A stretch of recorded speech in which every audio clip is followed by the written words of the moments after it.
Welcome to this evening's seminar with Professor Chakravarti Ramprasad and Ruth Westerby of the SOAS Centre of Yoga Studies. We're a research institute based at SOAS, where we are a hub for scholars, students and all of those interested in yoga. Professor Chakravarti Ramprasad is Fellow of the British Academy and Distinguished Professor of Comparative Philosophy and Religion at Lancaster University. He's written over 50 essays and 7 books and edited several others. His 2014 Divine Self, Human Self, The Philosophy of Being in 2 Gita commentaries won the best book 2011-15 of the Society of Hindu Christian Studies.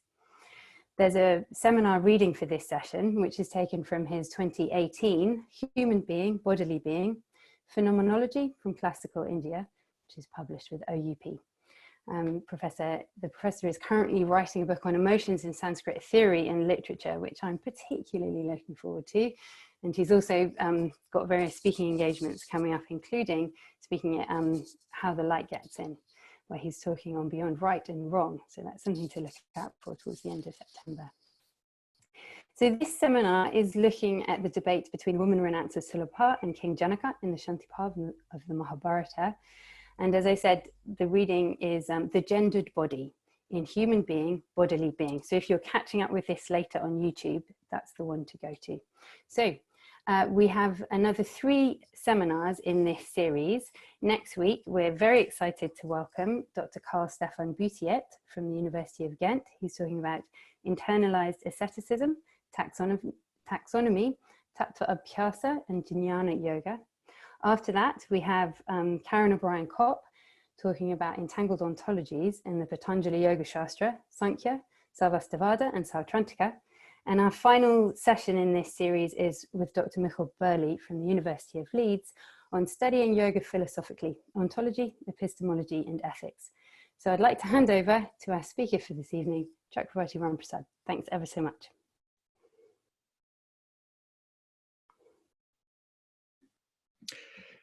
Thank you, everyone. Thank you, Ruth, for that introduction. So I've been thinking a little bit about exactly what to do in this presentation. Can people see me? Yes? Okay. One of the distracting things about this is that you don't see yourself even when you're speaking. Is that right? You don't even see yourself? Okay. Right. Speaking to a blank wall, or indeed to Ruth. So I was thinking about exactly how we might go about having a 20-minute discussion, which is neither sort of plunging directly into reading the essay, the chapter that I'd hope people have had a quick look at least, and having a proper lecture where I just take you through the text that from the Mahabharata that Ruth just mentioned. Instead, what I'm going to do is to assume that you have had at least a look at the chapter and say a few things which pertain to this series of lectures, in particular to not just the connection between philosophy and yoga, but perhaps I think last year you had a series on yoga and gender. So to some extent, it's an intersection between the 3. Because for me, what is a particular interest in this text and why I wrote on this in this book was precisely the connection between gender and the philosophical discussion, with, of course, the background of yoga, which now becomes a little bit more important in our discussion. I hope people are able to sort of bring out features of it which perhaps might have escaped me. So what are the things that I'm really looking at here? So one thing is, methodologically, I'm a lot less interested in going back to trying to locate these kinds of sections in the Mahabharata in their context. So for example, I've been using here the translation by Tim Fitzgerald. It's a very good translation, and I didn't want to sort of muck about with something that is as clear and as close to the text as one would wish. But on the other hand, Tim himself sees the Mahabharata in terms of a particular kind of historical analysis in which the text becomes a kind of attempt by the Brahmin composers who powered this to establish a narrative hegemony. In reply to that, as I mentioned also in the chapter, Laurie Patton says, well, if you go looking into a text for an ideology, you're apt to find it. So this kind of debate can carry on. We also have the obvious fact that in terms of historical or text historical analysis, we could see how Tim presents this primarily as the discussion over the sannyasa, between the sannyasin and the grihastha, which is, of course, another absolutely unchallengeable aspect of what is in the Mahabharata. But then again, the Mahabharata has so many things to say that I decided that what I really wanted to think about was the interesting and it seemed to me philosophically provocative fact that a particular kind of argument about renunciation is put in the mouth of a woman renouncer. And not only is that the case, that she has two particularly important issues to represent. One is the power of her yoga, which is represented right there from the first. And the second is the fact that her philosophical argument often takes on a particular kind of values that especially from the early modern period onwards in the West are typically characterized or were characterized from the 17th right into the 20th century as being masculine. Let me say a little bit more about the latter before I turn back to the issue of yoga. So one of the important aspects of the role of gender in the emergence of modern European philosophy was the many ways in which the dualism of mind and body that was generated in a very particular way by Descartes as the constitution of the human being was played out in many different ways. It was played out in politics, for example, in questions of individualism and liberalism and so forth. But it was also played out in the context of gender, in which the idea of the mind came to represent ideas of rationality, of higher order thinking, of pure thought, of the sciences, of the full scope of the human mind to explore, whereas the body came to be very much repeatedly anchored in a masculinist narrative about representing the woman, the principle of the feminine, so that women themselves came to be represented as material, as anchored in the particularities of the physical world. And in fact, some early modern women thinkers themselves, some of whom I explore in my chapter, worked within that sort of dialectic, seeking to find ways in which they could both assert their role as women in society as mothers and as wives and as caregivers and as the keepers of the domestic purse, while also creating a space for themselves to think. And this occurs within a very long and still powerful sort of narrative about the supposedly the problem of the woman being that of the lesser intellect, so that it became a very persistent idea right from the 17th century to bring up the fact that there is an innate difference in intelligence between men and women, so that the emergence of modern feminism from the 17th and 18th century became a battle to establish the intellectual equality of men and women, regardless of whether there were going to be other more sexually coded patterns of thought and so forth.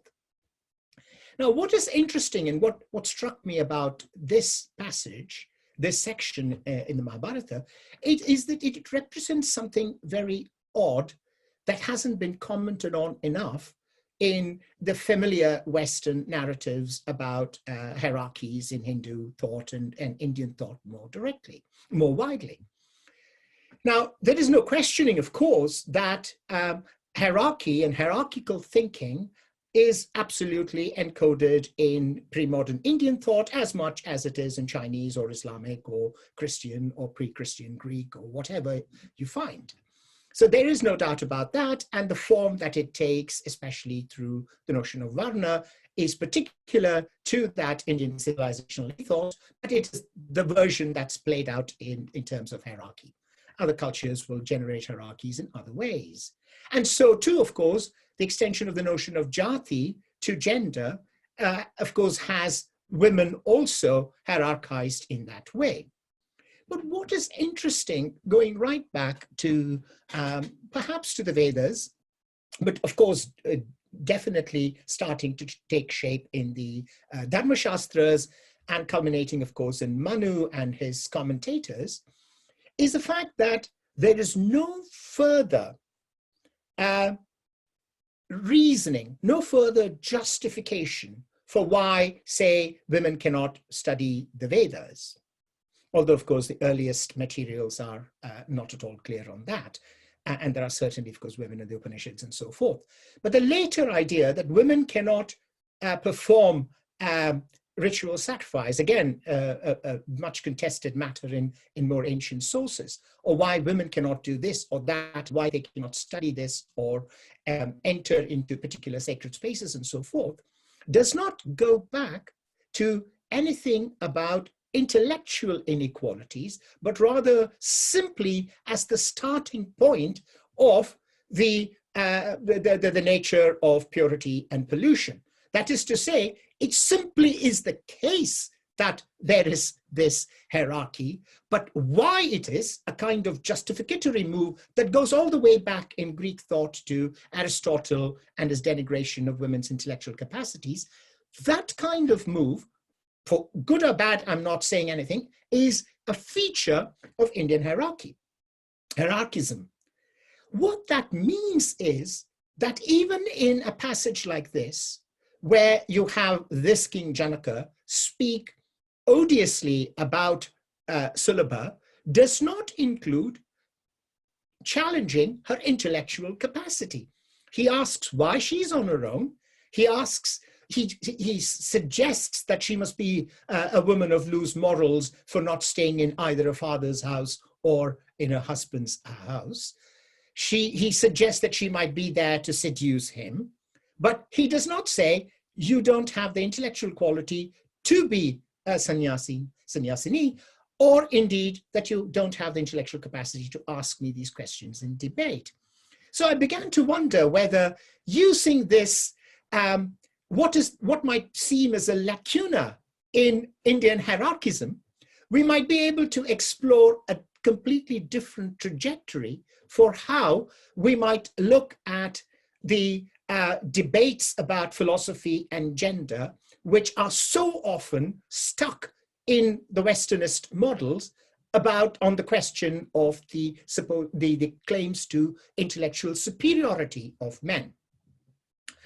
The second issue, going back to this division between the modern European idea of the intellect and the mind and the higher capacities of reasoning being masculine and the body being tied to the woman, it is very interesting in this debate that actually Janaka here represents that immanentist, householder, bodily oriented, materially embedded form of humanity, whereas it is Sulabhā who makes the argument for the Atman that transcends gender, for forms of reasoning, intellectual precision, eloquence, and so forth that she first lays out as her way of dealing with issues as something that is associated with her. So it is very interesting here that whatever is going on And it's very clearly within the context of some kind of a framing of dharma, because Sulabhā goes out of her way to say that she is adhering to dharma and dharmic conduct. Within that conservative and therefore not deliberately radical form, this ancient text nevertheless yields to us certain kinds of radical possibilities. That is what drew me to interpret the text in this way, because if we are able to go back and somehow, as say somebody like Martha Nussbaum does, find ways of drawing out a feminism out of such unpromising materials as the Stoics or Aristotle, it seems rather epistemically unfair that classical or pre-modern Indian texts should be locked away in their history and be purely of antiquarian interest and not speak to the global issues that we face today. So in the specific context of yoga here, of course, I mean, Ruth herself, other people have been in recent years beginning to tackle more what bearing gender has on the history of yogic practice and the philosophical debates about who is qualified to do so and so forth. And there again, we find in this text, this very starting assumption that there are women who are masters of yoga. And therefore that yoga, of course, is interpreted in this very expansive way as giving them certain kinds of powers and capacities as to change form and to enter into the very essence of another person. And again, it seems that Sulabhā possesses capacities that King Janaka, this King Janaka at least, does not have. So here is therefore a conjunction of quite interesting ideas. That there is admittedly anomalous women who have these kinds of yogic powers. And the questioning about it is not whether women can have those powers or not, but why they are and how they are able to break free of the groundless reasons for why women ought to behave in certain ways. The second issue is that it is in her mouth that we hear a systematic exposition of the nature of reasoning, of higher order thought. In fact, many of the features that in the subsequent centuries are going to emerge as Pramanavada, as a systematic epistemological framework of what we now traditionally think of as Indian philosophy. We also have her, therefore, using that kind of intellectual ability to argue for this very rigorous, individualistic, self-seeking discipline, spiritual discipline that goes beyond the body and finds the Atman. And she does this all the while locating herself within a narrative in which Dharma is not being flouted. So I think that selection of significant points in this passage seem to me to be really ripe for analysis and application to the kinds of debates we have these days. So that's what I wanted to say, and I'm happy to have more detailed discussions about the text or any other methodological and other kinds of questions you may raise.